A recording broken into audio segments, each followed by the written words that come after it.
আসসালামু আলাইকুম। আল্লাহ সকলের মঙ্গল করুক এই কামনায় এবং এই প্রত্যাশায় শুরু করছি আজকের এই 20 জানুয়ারি থেকে নিয়ে এই কার্যক্রম চলবে ফেব্রুয়ারির 3 তারিখ পর্যন্ত। অর্থাৎ এই মাত্র 14 দিন তথ্য সংগ্রহকারীরা বাড়ি বাড়ি গিয়ে নতুন ভোটারদের তথ্য সংগ্রহ করবে। অর্থাৎ আপনি যদি ভোটার হতে চান, আপনার কাগজপত্র অনুযায়ী তারা ফর্ম সরবরাহ করবে, সেই ফর্মটা ফিল আপ করতে হবে। এরপর হচ্ছে যে আপনাকে একটা নিবন্ধন কেন্দ্রে গিয়ে আপনাকে ছবি উঠে ভোটার হতে হবে। তো আপনি ফর্মটা ফিল আপ কিভাবে করবেন? কারণ আপনি যদি ফর্ম ফিল আপ ঠিকভাবে করতে না পারেন, তাহলে আপনার এনআইডি কার্ডে ভুল চলে আসবে এবং এই ভুল সংশোধনের জন্য আবারও আপনাকে আবেদন করতে হবে নানান ঝামেলার কাজে। তো আজকের ভিডিও জুড়ে দেখাবো যে আপনি এই নিবন্ধন ফর্মটা নিজে নিজে কিভাবে ফিল আপ করবেন এবং কোথায় কি করতে হবে, কোথায় কার স্বাক্ষর নিতে হবে। অনেকগুলো অপশন রয়েছে। এই নিবন্ধন ফর্মের 1 থেকে 46টা ক্রমিক রয়েছে। কোন ক্রমিকগুলো ফিল আপ করতে হবে, আবার কোন ক্রমিকগুলো ফিল আপ না করলেও চলবে। তো এই নতুন ভোটারের ফর্ম আপনি যথাযথভাবে সঠিকভাবে আপনি কিভাবে এটা ফিল আপ করবেন তার A to Z দেখাবো আজকের এই ভিডিওতে। সো ভিডিওটি অবশ্যই কন্টিনিউ করবেন, কারণ ভিডিওটা কিন্তু অনেক গুরুত্বপূর্ণ আপনার জন্য। যদি আপনার ফর্মে ভুল ত্রুটি হয়ে থাকে, যদি হয়ে যায়, আপনাকে কিন্তু এই তথ্য সংগ্রহকারী মাত্র একটা ফর্ম দিবে। সেই ফর্মটা যদি আপনি সঠিকভাবে ফিল আপ না করতে পারেন, তাহলে কিন্তু আপনি ঝামেলায় পড়তে পারেন। তাই আমি রিকোয়েস্ট করব অবশ্যই ভিডিওটি কন্টিনিউ করবেন, যে আমি কিভাবে ফিল আপ করতে হয় সেটা আমি A to Z প্রসেস দেখিয়ে দিয়ে যাব। তো আপনি যদি ভোটার হতে চান, তাহলে আপনাকে এইরকম একটি ফর্ম আপনাকে তথ্য সংগ্রহকারী দিবে, যেটা আপনি নিজে ফিল আপ করবেন। সবসময় আপনি নিজে ফিল আপ করবেন, কারণ যদি অন্যকে দিয়ে ফিল আপ করান তাহলে কিন্তু এটা ভুল ভ্রান্তি হয়ে থাকে। আবার অনেকে আছেন যে আপনি নিজে ফিল আপ করতে চান না, তবে যাকে দিয়ে ফিল আপ করান আপনি সাথে থেকে সেটা সঠিক আছে কিনা আপনি মিলিয়ে দেখবেন। তো এটা হচ্ছে প্রথমেই দেখুন যে ফর্ম নাম্বার দেওয়া রয়েছে। এই ফর্ম নাম্বারটা মানে কি কাজে লাগবে পরবর্তীতে সেটা আমি পরে ভিডিওর শেষের দিকে বলবো। প্রথমে দেখুন আপনি নিবন্ধন ফর্ম 2, এরপর হচ্ছে ভোটার তালিকায় নিবন্ধনের জন্য আবেদন, নতুন ভোটারের এটা আবেদন। এরপর হচ্ছে প্রাপক, রেজিস্ট্রেশন অফিসার, এখানে একটা ব্ল্যাঙ্ক দেওয়া রয়েছে উপজেলা অথবা থানা। এখানে হচ্ছে আপনি যে উপজেলার ভোটার হতে চাচ্ছেন সেই উপজেলার নাম আপনাকে এখানে লিখতে হবে, শুধু উপজেলার নাম এখানে লিখে দিন। ওকে। এরপর ক্রমিক নাম্বার 1 হচ্ছে ভোটার এলাকার নাম। এটা অনেক গুরুত্বপূর্ণ, কারণ আপনি কোন এলাকায় মানে ভোট দিবেন, এটা কিন্তু এর উপর বেস করে আপনি পরবর্তীতে ওই এলাকায় ভোট দিতে পারবেন। আমি জানি যে অনেকেই এই ভোটার এলাকা কোনটা এটা কিন্তু জানেন না। আপনার জানারও কথা না। তবে আপনার পিতামাতা এদের কাছে যদি আপনি বলেন, তারা হয়তো বলতে পারবে।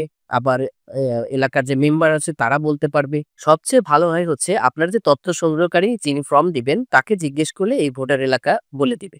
আরো একটা সহজ উপায় হচ্ছে আপনার যে গ্রামের নাম, সেই গ্রামের নামটাই ভোটার এলাকা হিসেবে আপনি লিখে দিবেন। কারণ মানে প্রায় 95% হচ্ছে নিজের গ্রামের নামটাই ভোটার এলাকা হিসেবে হয়ে থাকে। এরপর হচ্ছে 2 নাম্বার ভোটার এলাকার নম্বর। এটা আপনি জানেন না। আপনাকে কোনো কিছুই করতে হবে না। এই অংশটা আপনার যে তথ্য সংগ্রহকারী, অর্থাৎ ছবি যখন উঠবে তখন আপনাকে এটা ফিল আপ করে দিবে। এটা নিয়ে আপনাকে ঘাবড়াতে হবে না। এরপর হচ্ছে 3 নাম্বার নাম বাংলায় লিখতে হবে। এটা অবশ্যই আপনি সার্টিফিকেট, জন্ম নিবন্ধন এর সাথে মিলিয়ে আপনি লিখে দিবে। এরপর হচ্ছে নাম ইংলিশে বড় অক্ষরে লিখতে হবে, অর্থাৎ ক্যাপিটাল লেটারে আপনাকে লিখতে হবে, স্পষ্ট করে আপনি লিখে দিবেন। এরপর আপনার পিতার নাম লিখতে হবে। পিতার নাম আপনি অবশ্যই, আপনি যদি সার্টিফিকেটধারী হয়ে থাকেন তাহলে আপনার সার্টিফিকেটে যে নামটা রয়েছে জন্ম নিবন্ধন সার্টিফিকেটের সাথে মিলিয়ে আপনি এখানে পিতার নামটা লিখে দিবেন। আর যাদের শিক্ষাগত যোগ্যতা নেই তারা জন্ম নিবন্ধন এবং পিতার এনআইডি কার্ডে এই দুটার সাথে মিলিয়ে এটা লিখে দিবেন। এরপর বলেছে পিতার এনআইডি কার্ডের নাম্বার অথবা ভোটার নাম্বার। এটা আপনার পিতার এনআইডি কার্ডের নাম্বারটা এখানে দিবেন। যদি এনআইডি কার্ডের নাম্বার না থাকে তাহলে ভোটার নাম্বার দিবেন। এরপর যদি পিতামাতা মারা যেয়ে থাকে, মানে আপনার পিতা যদি মৃত হয়ে থাকে, তাহলে এইখানে প্রযোজ্য নয়, এই ঘরে একটা টিক চিহ্ন দিয়ে দিবে। দেওয়ার পরে আপনি 7 নাম্বার ক্রমিকে এসে পিতা মৃত হইলে মৃত্যুর সন, অর্থাৎ আপনার পিতা কত সালে মারা গেছে সেটা আপনি এখানে লিখে দিবেন। এটা যদি আপনি অ্যাকুরেট নাও জানেন যে কত সালে মারা গেছে, আপনি অনুমান করে একটা মানে তার মৃত্যুর সালটা লিখে দিবেন এখানে। এরপর হচ্ছে 8 নাম্বার মাতার নাম। মাতার নাম ওভাবেই মাতার নাম সার্টিফিকেট জন্ম নিবন্ধনের সাথে মিলিয়ে আপনি লিখবেন। এরপর মাতার এনআইডি কার্ডের নাম্বার অথবা ভোটার নাম্বার যদি আপনারা থাকে সেটা লিখতে হবে। এরপর যদি সেই মারা যেয়ে থাকে, আপনার মা যদি মারা যেয়ে থাকে তাহলে প্রযোজ্য নয়, এই ঘরে টিক দিয়ে আপনি 10 নম্বর ঘরে মাতা মৃত হলে মৃত্যুর সন আপনি এখানে লিখে দিন। এরপর বলেছে 11 নম্বর স্বামী অথবা স্ত্রী, অর্থাৎ আপনি যদি পুরুষ হন তাহলে আপনার স্ত্রীর নাম, যদি বিবাহিত হন তাহলে এখানে স্ত্রীর নামটা লিখে দিবেন। আর যদি আপনি স্ত্রী হন মানে মহিলা হন, যদি আপনি বিবাহিত হয়ে থাকেন তাহলে এখানে স্বামীর নামটা লিখে দিন। আর যদি আপনার অবিবাহিত হয়ে থাকেন তাহলে এই ঘর ফিল আপ করার কোনো প্রয়োজন। এরপর 12 নম্বর হচ্ছে স্বামী স্ত্রীর এনআইডি কার্ডের নাম্বার। ওই যারা বিবাহিত তারা এখানে স্বামী স্ত্রীর নাম লিখে দিবেন এবং এনআইডি কার্ডের নাম্বারটা যদি থাকে তাহলে লিখে দিবেন, না থাকলে সেটা দেওয়ার প্রয়োজন নেই। এরপর 13 নম্বর স্বামী স্ত্রী মৃত হলে মৃত্যুর সন, যদি স্বামী স্ত্রী মারা যেয়ে থাকে সেই ক্ষেত্রে হচ্ছে তাদের জন্য, এটা আপনার জন্য হয়তো বা না। এরপর হচ্ছে 14 নম্বর 17 অঙ্কের জন্ম নিবন্ধন নাম্বার। এবারে আপনারা জানেন যে নতুন ভোটার হওয়ার জন্য কিন্তু আপনাকে অনলাইন ডিজিটাল অর্থাৎ ডিজিটাল জন্ম নিবন্ধন নাম্বার লাগবে, ডিজিটাল জন্ম সনদ লাগবে, যা 17 ডিজিটের অবশ্যই হতে হবে। এই নাম্বারটা এখানে লিখে দিবেন। এরপর 15 নাম্বার জন্ম তারিখ, এখানে প্রথমে দিন, তারপর মাস, এরপর বৎসর। এই আপনার নাম, পিতার নাম, মাতার নাম এবং জন্ম তারিখ, এই 5টা জিনিস অবশ্যই আপনি খুব সতর্কতার সাথে আপনি ফিল আপ করবেন, কারণ এটা যদি ভুল হয়ে যায় তাহলে কিন্তু আপনার পরবর্তীতে বিপদ রয়েছে। এরপর হচ্ছে 16 নম্বর জন্মস্থান, এখানে জন্মস্থান আপনার জেলা, অর্থাৎ আপনি যে জেলায় জন্ম গ্রহণ করেছেন সেই জেলার নাম এখানে লিখতে হবে। এরপর 17 নম্বর আপনার লিঙ্গ, আপনি পুরুষ হলে পুরুষ, মহিলা হলে মহিলা, আর হিজড়া এই অপশন রয়েছে, তারা হিজড়াতে দিয়ে দেবে। এরপর 18 নম্বর হচ্ছে বৈবাহিক অবস্থা, আপনি যদি বিবাহিত হন বিবাহিতর ঘরে টিক দিবেন, আর যদি অবিবাহিত হয়ে থাকেন অবিবাহিতর ঘরে টিক দিবেন। এরপর বলেছে শিক্ষাগত যোগ্যতা, এটা আপনি যদি শিক্ষাগত যোগ্যতা আপনি ধরেন যে 6ষ্ঠ শ্রেণী দিয়ে, তাহলে কিন্তু আপনাকে পিএইচসির সার্টিফিকেট দিতে হবে। আবার যদি আপনি ধরুন 8ম শ্রেণী দিলেন অথবা 9ম শ্রেণী দিলেন তাহলে কিন্তু জেএসসির সার্টিফিকেট দিতে হবে। আবার আপনার যদি মাধ্যমিক আপনি এসএসসি পাস করে থাকে তাহলে মাধ্যমিক দিবেন। আপনি যদি আহ, অর্থাৎ উচ্চ মাধ্যমিক পাস করে থাকেন তাহলে উচ্চ মাধ্যমিক দিবেন। আবার অনেকে রয়েছেন যে অনার্সে এখন অধ্যয়নরত আছেন, অর্থাৎ অনার্স ফার্স্ট ইয়ার সেকেন্ড ইয়ারে আপনি পড়ছেন, তাহলে শিক্ষাগত যোগ্যতা আপনাকে উচ্চ মাধ্যমিক দিতে হবে, অর্থাৎ সর্বশেষ যে আপনি সার্টিফিকেটটা অর্জন করেছেন সেই এটা মানে সেই শিক্ষাগত যোগ্যতাটা এখানে দিতে হবে। ওকে, এরপর হচ্ছে আপনার পেশা, আপনি কি মানে আপনার পেশা কি, যদি আপনি ছাত্র হয়ে থাকেন তাহলে ছাত্র ছাত্রী দিবেন। আপনি যদি কিছু না করে থাকেন বেকার তাহলে বেকার দিবেন। আপনি যদি বেসরকারি কোনো চাকরি করে থাকেন, যেমন অনেকে গার্মেন্টস সেক্টর কিংবা ভালো কোনো জব করেন, সেক্ষেত্রে বেসরকারি চাকরি দিবেন। আবার মেয়েদের ক্ষেত্রে গৃহিণী হলে গৃহিণী দিবেন। ওকে, এরপর হচ্ছে 21 নম্বর অসমর্থতা, প্রতিবন্ধীর প্রকৃতি প্রযোজ্য নহে, অর্থাৎ আপনি যদি মানে এটা হচ্ছে যারা প্রতিবন্ধী, দৃষ্টি প্রতিবন্ধী, শারীরিক প্রতিবন্ধী, শ্রবণ প্রতিবন্ধী, বাক প্রতিবন্ধী অথবা অন্যান্য, যদি কেউ প্রতিবন্ধী হয়ে থাকে সেই অপশনে টিক চিহ্ন দিবে।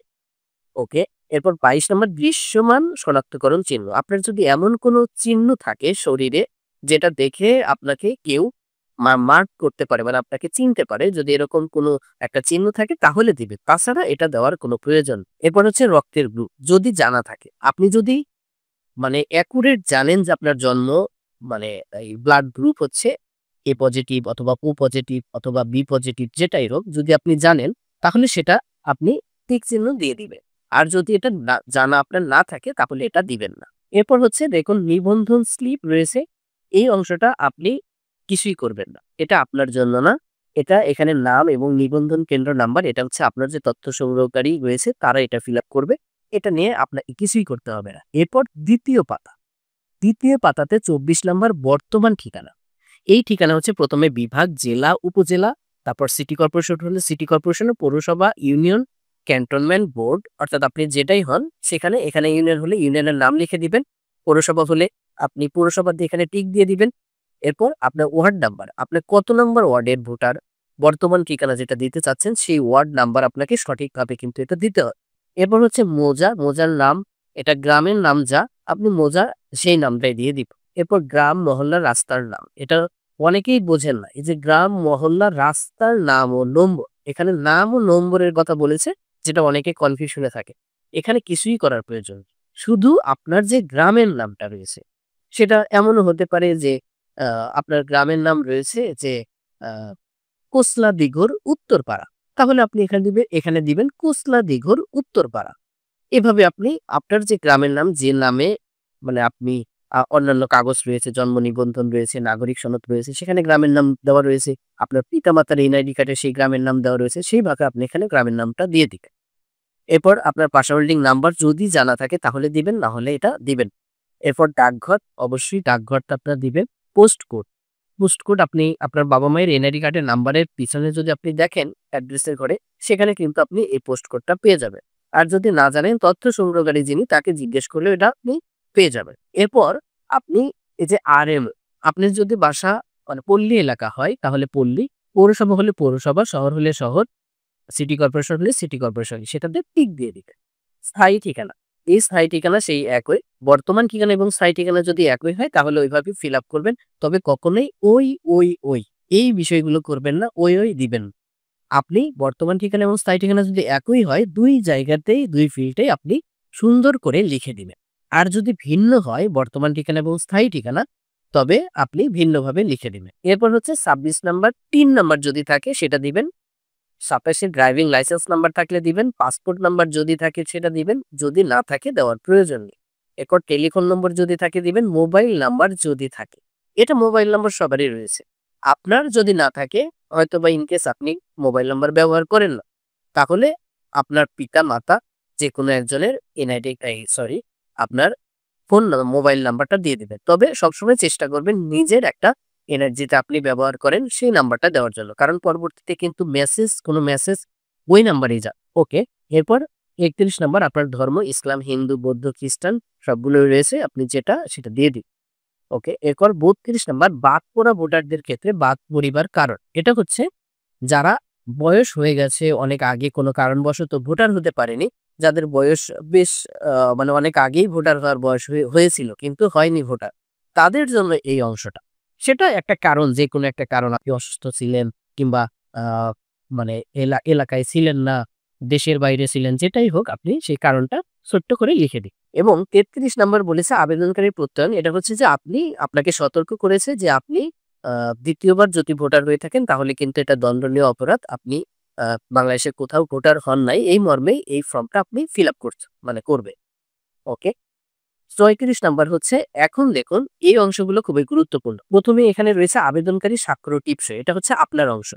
আপনি অর্থাৎ যিনি ভোটার তিনি এখানে স্বাক্ষর দিবে। এই স্বাক্ষরটা কিন্তু এনআইডি কার্ডে আবার থাকবে। তাই এটা সঠিকভাবে আপনি স্বাক্ষরটা দিবেন। এরপর ৩৪ নাম্বার, শনাক্তকারীর এনআইডি নাম্বার। এই শনাক্তকারী হচ্ছে আপনার আত্মীয়, রক্তের কেউ অর্থাৎ পিতা-মাতা, ভাই-বোন, চাচা-চাচী যেই হোক, তাদের এনআইডি কার্ডের নাম্বার এবং ৩৫ নাম্বারে তার স্বাক্ষর দিতে হবে।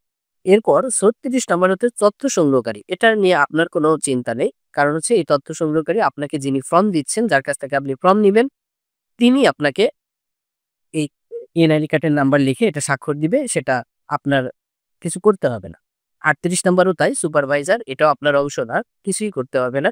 ৪০ এবং ৪১ নাম্বার যাচাইকারী। এই অংশটা হচ্ছে এলাকার যে মেম্বার, চেয়ারম্যান রয়েছে তাদের অংশ। যাচাইকারীর নাম হিসেবে মেম্বার তার নাম লিখবে অথবা চেয়ারম্যান লিখবে। যাচাইকারীর এনআইডি নাম্বার হচ্ছে মেম্বার অথবা চেয়ারম্যান নাম্বার, তার এনআইডি নাম্বার দিবে এবং আপনার ৪২ নাম্বারে তার সিল সহ স্বাক্ষর নিতে হবে। এটা যদি অনেকেই প্রশ্ন করবেন যে এলাকায় তো চেয়ারম্যান মেম্বার নেই, এখন কি করব? এই অংশটা কে ফিল আপ করবে? যদি আপনার একান্তই এরকম হয়ে থাকে, অনেক জায়গায় কিন্তু প্যানেলে মেম্বার মানে চেয়ারম্যান এরা দায়িত্ব হিসেবে রয়েছে, তারা এটা ফিল আপ করে দেয়। আর যদি কোনো মানে অনেক আপনি যদি মনে করেন যে না চেয়ারম্যান মেম্বার নেই, আপনি কোথা থেকে নিবেন? তাহলে এটা আপনি ফিল আপ করবেন না। আপনি যে তথ্য সংগ্রহকারী রয়েছে যার কাছ থেকে ফর্ম নিলেন তার সাথে এটা পরামর্শ করবেন। তিনি এটার ব্যবস্থা করে দিবে। তিনি কিভাবে করে দিবেন সেটা মানে আপনার বিষয়ের। ওকে।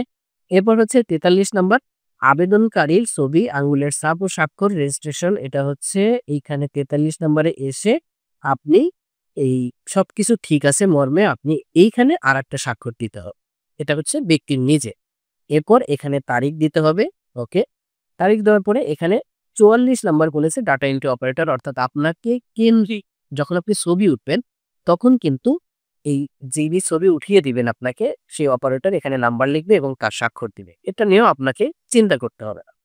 এরপর ৪৬ নাম্বার, এটাও আপনার বিষয় না, এটা রেজিস্ট্রেশন কর্মকর্তা যিনি রয়েছেন অর্থাৎ আপনার উপজেলা নির্বাচন অফিসার যিনি, তিনি কাজ করবেন। এটা কিন্তু আপনার বিষয় না। এরপর দেখেন প্রাপ্তি রসিদ, অর্থাৎ এখানে মানে যে আপনাকে ছবি উঠালো সে তার স্বাক্ষর দিবে, তারিখ দিয়ে তার সিল দিয়ে দিবে। এই হচ্ছে একটা ফর্ম, আপনার নতুন ভোটারের ফর্ম ফিল আপের পদ্ধতি। এই যে ফর্মটা ফিল আপ আপনি কিন্তু খুব সঠিকভাবে ফিল আপ করবেন, কেননা আপনাকে তথ্য সংগ্রহকারী কিন্তু একটা বেশি ফর্ম দিবে না। কারণ একটা ফর্ম, এটা ফর্মটা হিসাব করেই নির্বাচন অফিস তাদেরকে দিয়েছে, তারাও এটা হিসাব করেই কাজ করবে। তাই সঠিকভাবে আপনি ফিল আপ করুন। আর সবচেয়ে বড় কথা, আপনার ফর্ম যেভাবে ফিল আপ করবেন আপনি কিন্তু ভোটারও সেভাবেই হবেন। পরবর্তীতে যদি ভুল ভ্রান্তি হয়ে যায় তাহলে কিন্তু আবার সংশোধন, বিষয়টা অনেক জটিল এখন, সেটা নিয়ে আপনাকে দৌড়ঝাঁপ বাড়তে হবে। তাই সঠিকভাবে ফর্ম ফিল আপ করুন এবং আপনি সঠিক তথ্য দিয়ে ভোটার তালিকায় অন্তর্ভুক্ত হন।